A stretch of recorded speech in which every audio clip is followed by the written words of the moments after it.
अस्सलाम वालेकुम दोस्तों। तो आज की वीडियो में हम बात करेंगे, अगर आप जो है एक नए यूट्यूबर हैं, आपने न्यू यूट्यूब चैनल खोल लिया है, लेकिन आप फिर भी चाहते हैं कि मैं यूट्यूब पर जो है फुल टाइम जाओ, यानी फुल टाइम आप यूट्यूब को जो है टाइम दो, यानी इससे जो है आप यूट्यूबर जो है आपने जो है रेगुलेटरी रहे, यानी आप हर रोज़ जो है एक वीडियो अपलोड करते रहें।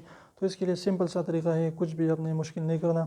अगर आप जो है पढ़ाई कर रहे हैं या कुछ भी आप जॉब कर रहे हैं, बिज़नेस कर रहे हैं, तो इसके साथ भी आप ये तरीका कर सकते हैं। तो आपने करना क्या है कि कोई भी दिन अगर आपकी छुट्टी है, तो आपने अगर संडे को छुट्टी है, फ्राइडे को या हफ्ते को, तो आपने करना क्या है कि आपने करना ये है कि उस दिन जो है आपने जितना भी आपसे हो सके अपनी वीडियोस शूट करनी है।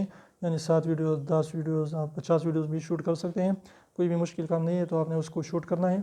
इसके बाद आपने करना क्या है कि उसको अपलोड करनी है, प्राइवेट या अनलिस्टेड या जो भी आप चाहते हैं, तो उसको अपलोड करें, लेकिन उसको जो है या ड्रॉप में रखें, लेकिन उसको पब्लिक ना करें। इसके बाद आपने करना क्या है कि इससे जो है अपने रात को या जब भी आपको दिन में टाइम मिले, तो आपने उससे एक वीडियो तैयार करके उसको पब्लिक कर लीजिए। तो इस तरीके से आप जो है अपने काम के साथ साथ या अपने पढ़ाई के साथ साथ जो है फुल टाइम जो है यूट्यूब पर जा सकते हैं। तो ये सिंपल तरीका है, इस पर अमल करके इंशाल्लाह एक नई दिन जो है आपके यूट्यूब चैनल ग्रो करेगा। तो अगर वीडियो अच्छी लगी तो प्लीज़ वीडियो को लाइक करिए और रेड वाला सब्सक्राइब को ज़रूर दबाएं, बिल्कुल फ्री है। कोई भी इसके पैसे नहीं लगते, तो उसको ज़रूर प्रेस करें, हमें जो है इससे थोड़ी सी मोटिवेशन मिलती है। तो इंशाल्लाह फिर मिलते हैं एक साथ, तब तक के लिए इजाज़त दीजिए। अल्लाह हाफिज़।